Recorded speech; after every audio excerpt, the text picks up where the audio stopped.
प्रकाश है। दोस्तों आज की क्लास में हम बात करेंगे बाल विकास सीडीपी की क्लास रहेगी और सीडीपी की क्लास में child development pedagogy class number ये 4th रहने वाली है। इसके पहले भी हम 3rd क्लासेज कंप्लीट कर चुके हैं जिसका आई बटन पे आप लोगों को प्लेलिस्ट भी दे दिया जाएगा। इस क्लास में बाल विकास और इसको प्रभावित करने वाले कारक, कल हमने इन चैप्टर पे कंसेप्ट वाइज क्लास की इंपॉर्टेंट टॉपिक्स की बात किया था, कहाँ कहाँ से प्रश्न पूछे जा सकते हैं, सारा कुछ कवर किया और इंपॉर्टेंट क्वेश्चंस किए। आज की क्लास में बाल विकास और इसको प्रभावित करने वाले कारक से संबंधित हम यहाँ पे टॉप 50 क्वेश्चंस करेंगे। जी हाँ, वो 50 महत्वपूर्ण एमसीक्यूज करने वाले हैं जो आपके एग्जाम में प्रीवियस ईयर में पूछे गए प्रश्न होंगे और संभावित प्रश्न आपके एग्जाम के जैसे होने वाले हैं। तो चलिए शुरुआत करते हैं। कि आप सभी लोग तैयार हैं? सभी मित्रों को जय हिंद, वंदे मातरम। सभी ब्रदर, सिस्टर एंड टीचर्स सभी का वेलकम, अभिनंदन है। जिनका सपना अध्यापक, अध्यापिका बनना, शिक्षक बनना, जयसवाल सर आप सभी का अभिनंदन और स्वागत करते हैं। तो चलिए देर न करते हुए शुरुआत करते हैं। बाकी सभी क्लासेस चल रही हैं, प्लेलिस्ट बना दिया गया है। एमपी टेट वर्ग 3 पात्रता परीक्षा 2026। सभी कमेंट करके बताना। प्रश्न हमारा पूछा गया है, विकास और वृद्धि के संबंध में कौन सा कथन सही दिया गया है? वृद्धि गुणात्मक परिवर्तन है, ये बता देता हूँ। यह एमपीटीटी 2024 में आया हुआ प्रश्न है, ध्यान रखिएगा। जी हाँ साथियों, ये एमपीटीटी 2024 में आया हुआ प्रश्न है। तो विकास और वृद्धि के संबंध में कौन सा कथन सही दिया गया है? तो विकास और वृद्धि के संबंध में कौन सा कथन सही दिया गया है कि वृद्धि गुणात्मक परिवर्तन है, विकास केवल शारीरिक परिवर्तन है, वृद्धि मात्रात्मक परिवर्तन है और विकास गुणात्मक, या दोनों समान है? सभी लोग बताइएगा। विकास और विकास को प्रभावित करने वाले कारक से संबंधित प्रश्न है कि विकास और वृद्धि के संबंध में कौन सा कथन सही दिया गया है? तो वृद्धि मात्रात्मक परिवर्तन होता है और विकास कैसा होता है? गुणात्मक होता है। ये क्लास में मैंने बताया था जब हम कंसेप्ट की क्लास कर रहे थे, इंपॉर्टेंट टॉपिक्स, इंपॉर्टेंट चीज़ें बात कर रहे थे। चलिए सेकंड क्वेश्चन की बात कर लेंगे। दूसरा प्रश्न भी आप लोगों की स्क्रीन पर है और हमारी टॉपर नोट्स भी आ चुकी है। इस संस्था की वर्ग 3 पात्रता परीक्षा की टॉपर नोट्स है, जिसको प्राप्त करने के लिए 9630689598 इसमें व्हाट्सएप मैसेज करना है। 9630689598 इस पर व्हाट्सएप मैसेज करेंगे। आपको टॉपर नोट्स कैसे मिल जाएगी वो सभी डिटेल आपको मिल जाएगा। और टॉपर नोट्स जो प्राप्त करते हैं उनको एक व्हाट्सएप ग्रुप बनाया जाता है। ग्रुप बनाने के बाद ये सारे जो क्लासेज की पीडीएफ उनको फ्री में प्रोवाइड की जाती है, जो व्हाट्सएप जो टॉपर नोट्स प्राप्त करने वाले होते हैं। तो टॉपर नोट्स का डिटेल पाइए, आज ही व्हाट्सएप कीजिए। चलिए सेकंड क्वेश्चन की बात कर लेते हैं। बाल विकास कौन सा सिद्धांत बताता है कि विकास सामान्य से विशिष्ट की ओर होता है? एकीकरण का सिद्धांत, विभेदन का सिद्धांत, निरंतरता का सिद्धांत और परिपक्वता का सिद्धांत। तो बाल विकास का सिद्धांत वो बताए कि विकास सामान्य से विशिष्ट की ओर होता है। इनमें से कौन सा हो जाएगा? आप सभी लोग जानते हैं, आप सभी लोग ज्ञानी सर्वव्याख्याता लोग हैं, भावी अध्यापक अध्यापिकाएं हैं, कि विकास का ऐसा सिद्धांत जो विकास सामान्य से विशिष्ट की ओर होता है वह कौन सा कहला जाता है? कई बार रिपीट हुआ है दोस्तों, आपकी एमपी टेट में आया हुआ है, सी टेट में भी आया हुआ है और रीट एग्जाम में भी यहाँ तक प्रश्न पूछा गया है। तो बहुत ही अच्छा प्रश्न हो जाता है, संभावित प्रश्न हो सकता है, रिपीट किया जा सकता है। इसलिए आपको ध्यानपूर्वक कमेंट करके मैं बताना इसका राइट आंसर क्या होगा। इसका होगा राइट आंसर एकीकरण का सिद्धांत। शिक्षण सामग्री में से अक्सर सामान्य से विशिष्ट की ओर का सिद्धांत कहा जाता है। विकल्प एकीकरण का सिद्धांत सबसे होगा, क्योंकि बाल विकास के सिद्धांतों के अनुसार विकास सामान्य से विशिष्ट की प्रतिक्रिया की ओर बढ़ता है। जनरल टू स्पेसिफिक एकीकरण का सिद्धांत इज द राइट आंसर हो जाएगा। इसके बाद बढ़ते हैं अगले प्रश्न की तरफ। विकास के एकीकरण का सिद्धांत का अर्थ क्या होता है? विभिन्न अंगों का अलग अलग विकास करना, विभिन्न क्रियाओं का समन्वय होकर जटिल प्रक्रिया बनाना, विकास रुक जाना या विकास उल्टा होना। विकास का जो एकीकरण का सिद्धांत है, यह सिद्धांत बताता है कि बालक पहले अपने पूरे अंग अर्थात समान को, फिर उस अंग के भागों को, अंगों को चलाना सीखता है।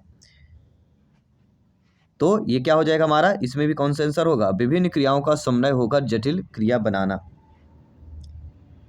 क्योंकि समन्वय का मतलब होता है एकीकरण। Second option is the right answer. किसी भी प्रश्न पर डाउट हो बेफिक्र कमेंट कर सकते हैं मेरे प्यारे प्यारे भाइयों की, प्यारी प्यारी बहनें, गृहिणी, ब्रदर, सिस्टर एंड टीचर्स, जिनका सपना अध्यापक अध्यापिका बना, शिक्षक बनना। इनमें से कौन सा विकास का सिद्धांत नहीं? निरंतरता का, क्रमबद्धता का, स्थिरता का या व्यक्तिगत भिन्नता का? ये एमपी टेट 2022 में आया हुआ प्रश्न था कि इनमें से कौन सा विकास का सिद्धांत नहीं है। सभी लोग बताइए कौन सा विकास का सिद्धांत नहीं होगा।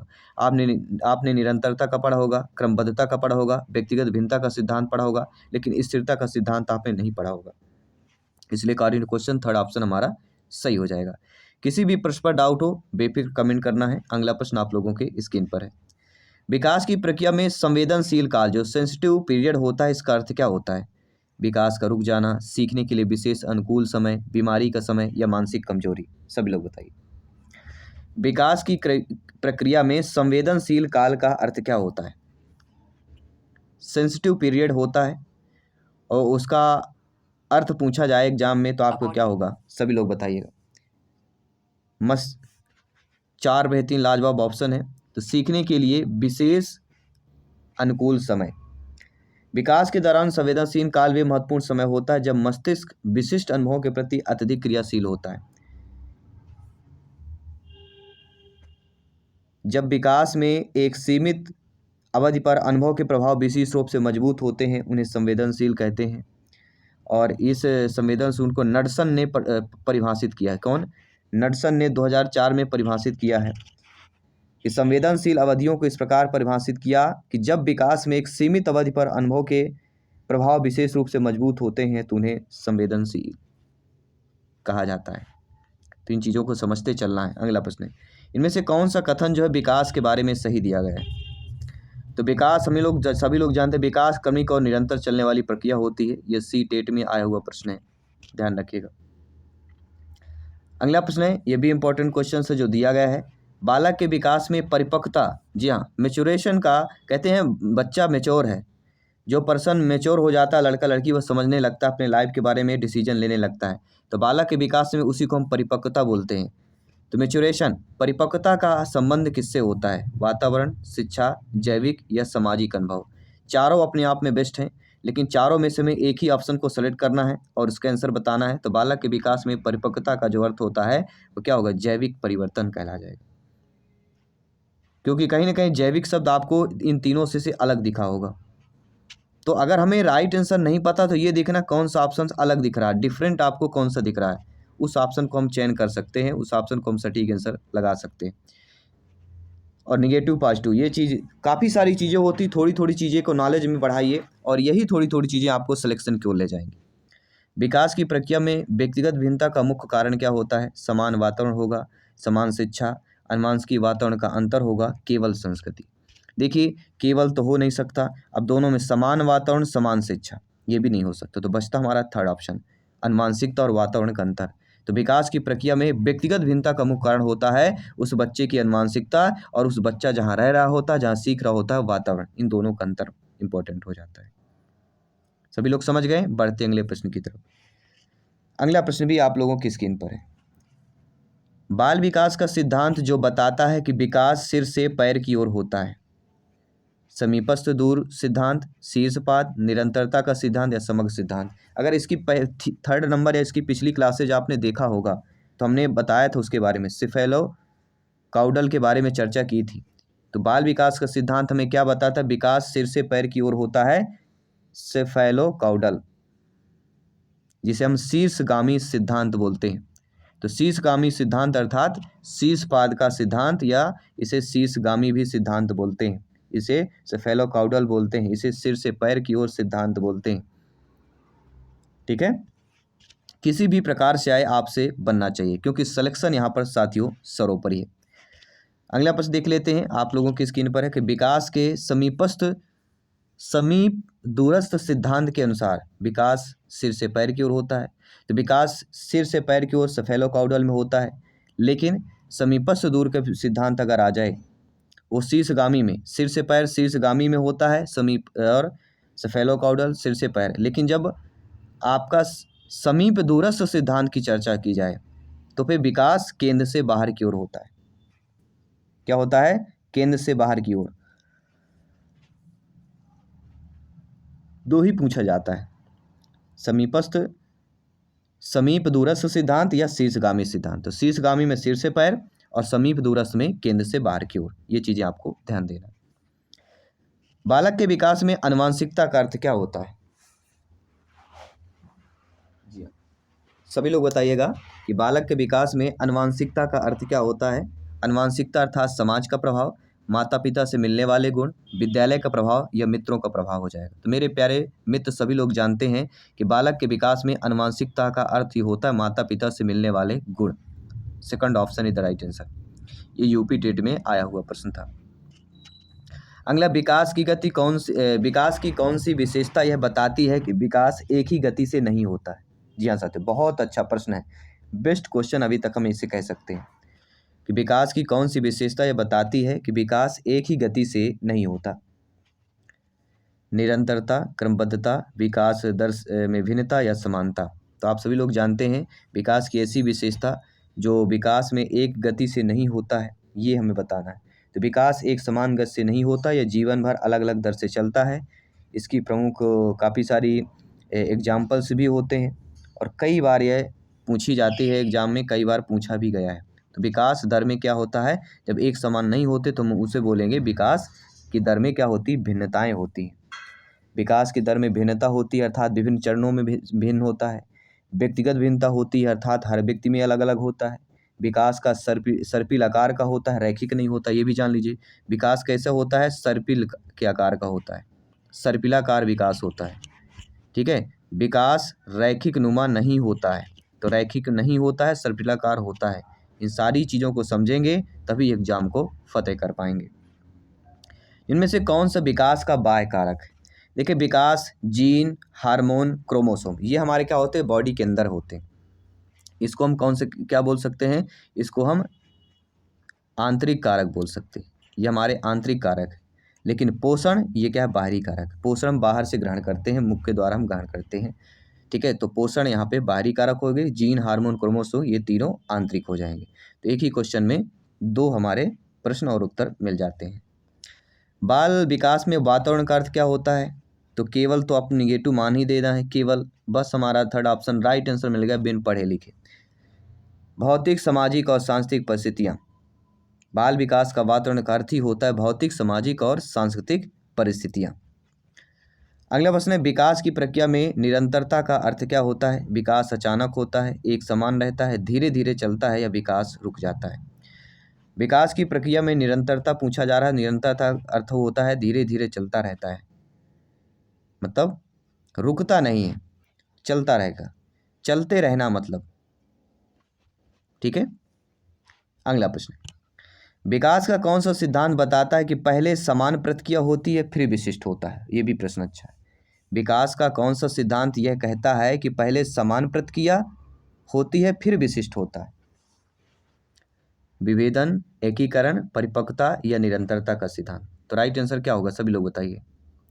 कौन सा ऐसा सिद्धांत हमें बताता है कि पहले समान प्रतिक्रिया होगी फिर इसके बाद विशिष्ट प्रक्रिया होगी।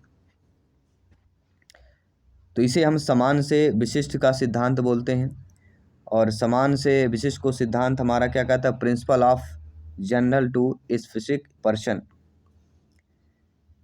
समान व्यवहार यानी जनरल जो एक्शंस होते हैं, फिर बाद में स्पेसिफिक बिहेवियर होता है, होता कि नहीं होता है।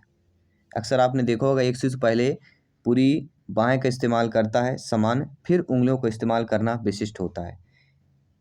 तो शीर्षगामी होता है और समीप दूराभिमुख होता है, दो चीज़ें होती हैं।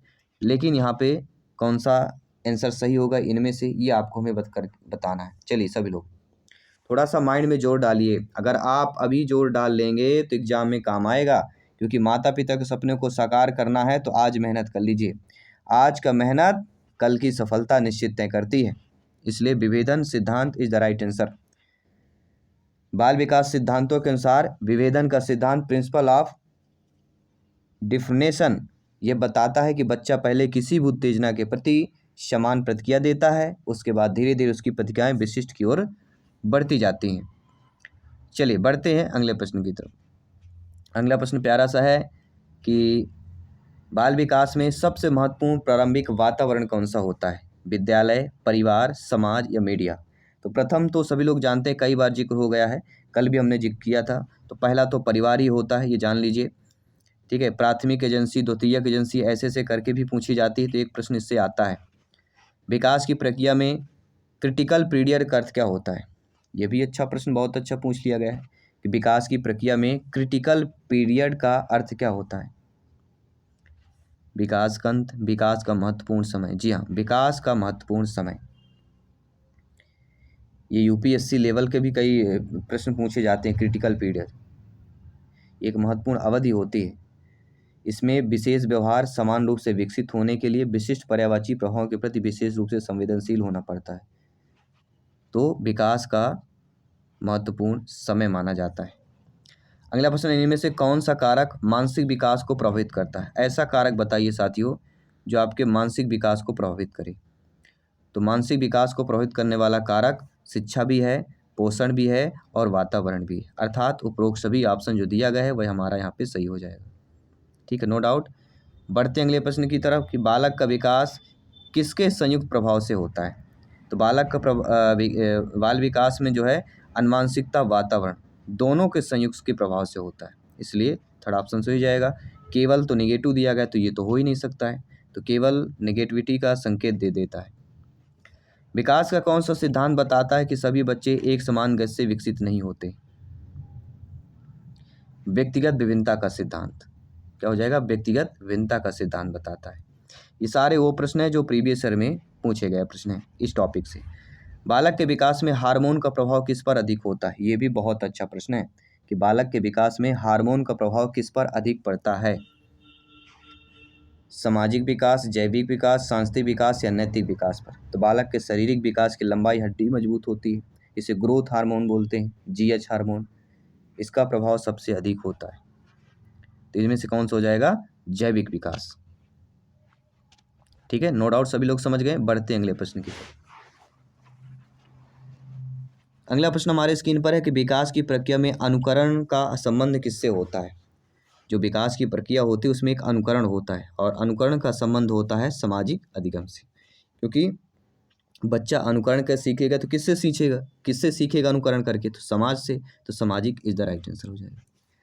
विकास का कौन सा क्षेत्र भाषा से संबंधित होता है? तो विकास का क्षेत्र संज्ञानात्मक जो क्षेत्र होता है वह भाषा से संबंधित होता है। और आपको पता है संज्ञानात्मक, सामाजिक, भावनात्मक और शारीरिक, इन चारों में से एक प्रश्न आपका बनता है एग्जाम में, ये ध्यान रखना है।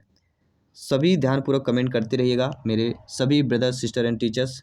आप सभी लोग ज्ञानी सर्व व्याख्याता लोग हैं, मैं जानता हूँ, फिर भी एक प्रयास, एक प्रैक्टिस, अभ्यास के तौर पर सभी क्वेश्चन को अटेंड करते रहिए। यही अभ्यास करते करते वो समय आएगा जब सिलेक्शन की बारी आएगी और आपके सपने साकार होंगे। साथियों, प्रश्न है कि बालक के भावनात्मक विकास को सबसे अधिक प्रभावित कौन करता है? परिवार का वातावरण, विद्यालय, मित्र, मीडिया। सबसे अधिक प्रभावित तो सभी करते हैं, लेकिन भावनात्मक विकास को जो प्रभावित कर दे तो कहीं ना कहीं सबसे पहले परिवार का वातावरण पड़ता है, क्योंकि बच्चे का भाव, बच्चे का क्या कैसे है, तो परिवार के वातावरण के अकॉर्डिंग ही पता चलता है। ठीक है ना? चलिए बढ़ लेते हैं हम अगले प्रश्न की तरफ। अगला प्रश्न भी प्यारा सा दिया गया है और प्यारा सा कमेंट आप सभी लोगों को करना है कि विकास के किस सिद्धांत के अनुसार पहले बड़ों अंगों का नियंत्रण होता है फिर छोटे अंगों का होता है? जी हाँ, अभी हमने बताया था इसके बारे में कि विकास के किस सिद्धांत के अनुसार पहले बड़े अंगों का नियंत्रण होता है फिर छोटे अंगों का। इसमें 4 बेहतरीन लाजवाब आपके ऑप्शंस दिए गए, तो आप जानते हैं इसे हम समीप दूरस्थ सिद्धांत बोलते हैं। दो सिद्धांतों के अनुसार पहले बड़े अंगों को अर्थात केंद्र अर्थात सिर का नियंत्रण होता है फिर छोटे अंगों का, तो इसे कहते हैं समीप दूरस्थ सिद्धांत।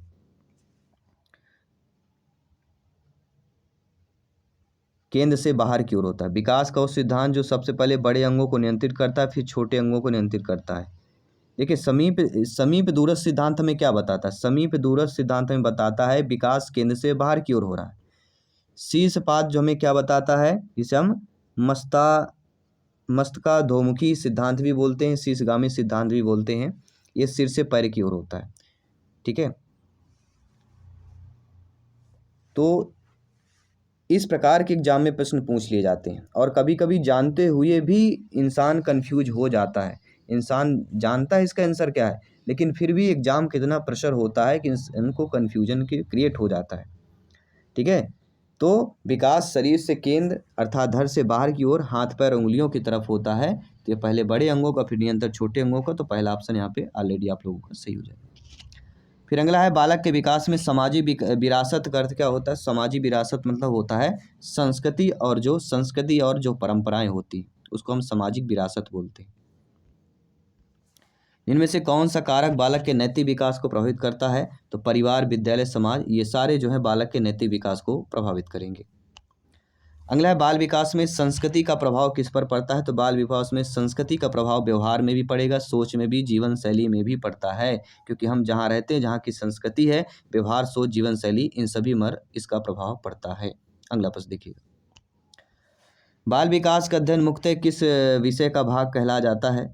तो एक बाल विकास का अध्ययन, देखिए बाल विकास का अध्ययन, ये अच्छा प्रश्न है, बहुत अच्छा प्रश्न पूछा गया, समझने लायक है, ध्यान रखिएगा। बाल विकास का अध्ययन देखिए कहीं ना कहीं मनोविज्ञान भी एक बाल विकास का पार्ट है, समाजशास्त्र, शिक्षा शास्त्र, कितने भी पेडागॉजी शिक्षा शास्त्र है, ये सारे हमारे बाल विकास के अध्ययन के विषय के भाग हैं, एक पार्ट हैं। उपरोक्त सभी ऑप्शन यहाँ पे सही हो जाएगा।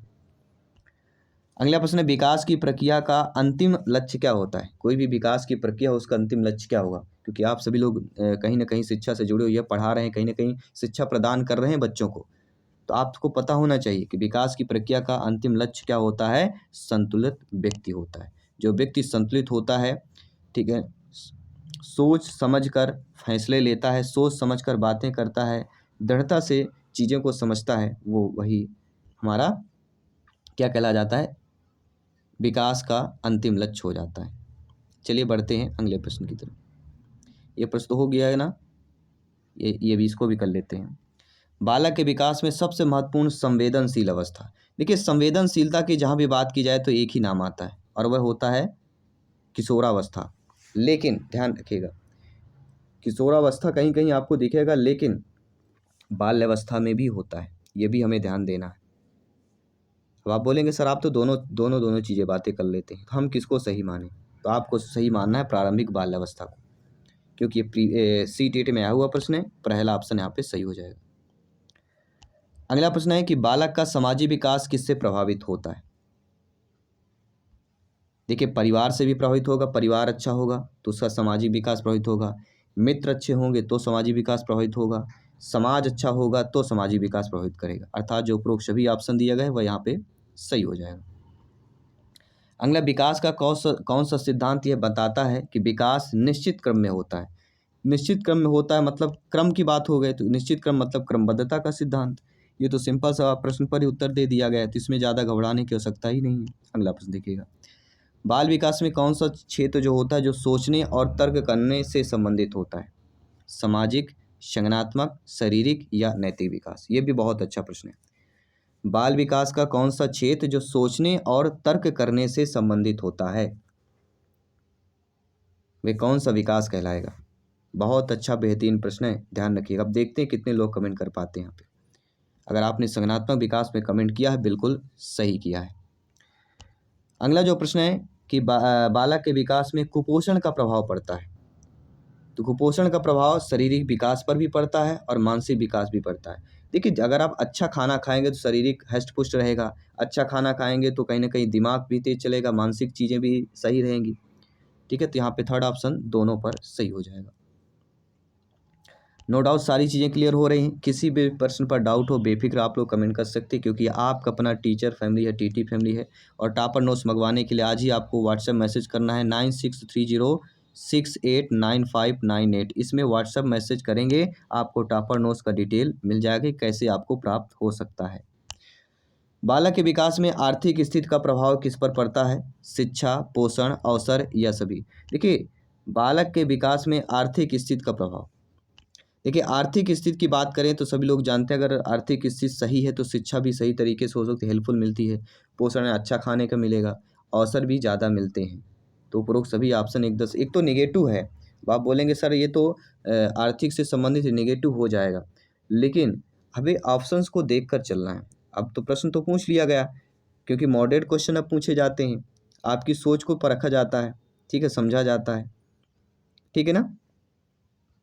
तो किसी भी प्रश्न पर डाउट हो बिल्कुल कमेंट करते रहिएगा, फीडबैक करते रहिएगा। अगला प्रश्न आप लोगों के स्क्रीन पर है। विकास का कौन सा सिद्धांत कहता है कि विकास एक समग्र प्रक्रिया है। विकास का ऐसा सिद्धांत कहता है कि विकास कैसी एक समग्र प्रक्रिया है, तो उसे हम समग्र विकास का सिद्धांत कह देंगे। क्या कह देंगे, समग्र विकास का सिद्धांत। पहला ऑप्शन जो दिया गया वैसा ही हो जाएगा। इसमें क्या होता है, व्यक्ति या समाज के विकास में सभी पहलुओं, शारीरिक, मानसिक, भावनात्मक, सामाजिक, नैतिक आध्यात्मिक को एक साथ पोषित करने पर जोर दिया जाता है। इसी को हम समग्र विकास सिद्धांत कहते हैं। बाल विकास में अनुभव का संबंध किससे होता है? तो अनुभव का संबंध किससे होगा?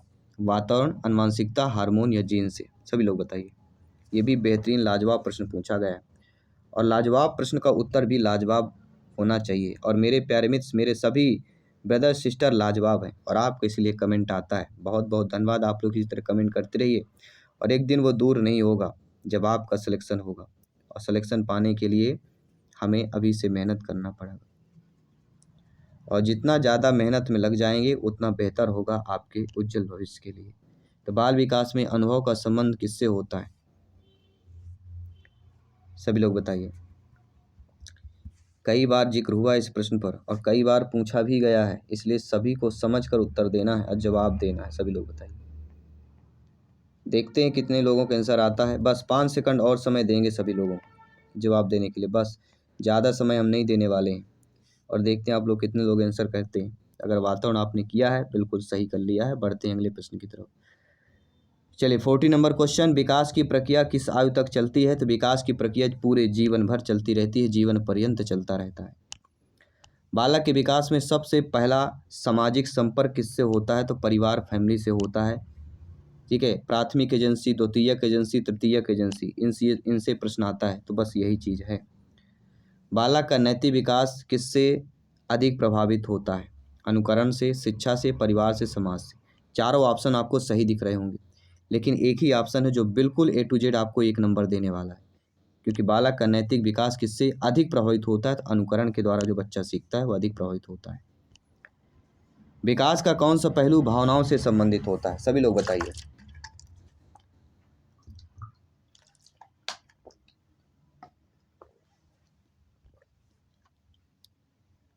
जी हाँ, विकास के कुछ ऐसे पहलू होते हैं जो भावनाओं से संबंधित होते हैं। क्या वह भावनात्मक विकास है, संज्ञानात्मक है, सामाजिक है या नैतिक? तो भावनाओं के पहलुओं से संबंधित हमारे भावनात्मक विकास हो जाएगा।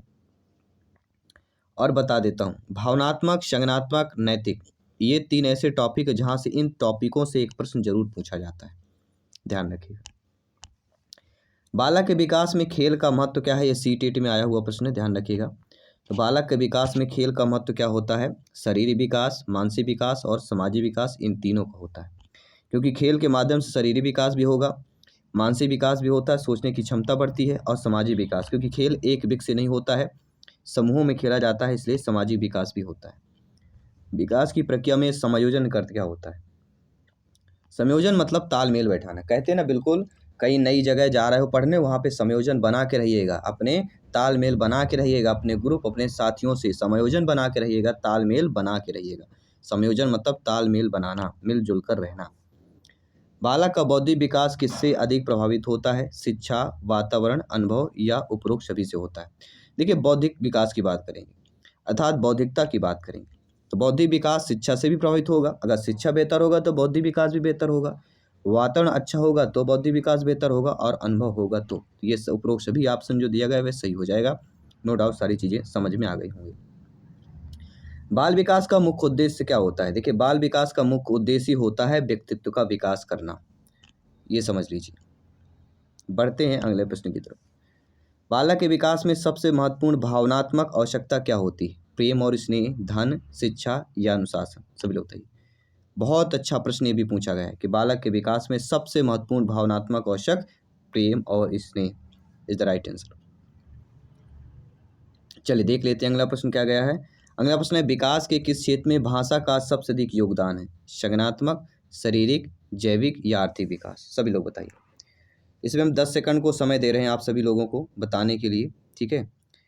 10 सेकंड में देखते हैं कितने आप लोग सही कर पाते हैं इस आंसर को। घड़ी की सुई बिल्कुल टिक टिक करती जा रही है और आपको कमेंट करते जाना है, बिल्कुल हाँ। तो विकास के किस क्षेत्र में भाषा का सबसे अधिक योगदान होता है? तो वह कहलाता है संज्ञानात्मक विकास। First option is the right answer. इस क्लास का 50वां प्रश्न आप लोगों की स्क्रीन पर है। विकास का, बाल विकास का वैज्ञानिक अध्ययन सबसे पहले किसने शुरू किया? जीन पियाजे जी, स्टेनले हॉल, फ्रॉयड या स्किनर? सभी लोग बताइए। बाल विकास का वैज्ञानिक अध्ययन सबसे पहले किसने शुरू किया? जीन पियाजे जी ने, या सभी लोग बताइए, स्टेनले हॉल, फ्रॉयड या स्किनर? और इसका आंसर आपको हमें कमेंट बॉक्स में बताना है। ये मॉक क्वेश्चन दिया जा रहा है, साथ ही साथ इन 50 प्रश्नों में आपका फीडबैक क्या रहा, सभी लोग बताइएगा। तो सीडीपी के 2 टॉपिक्स हमने क्लियर कर लिए।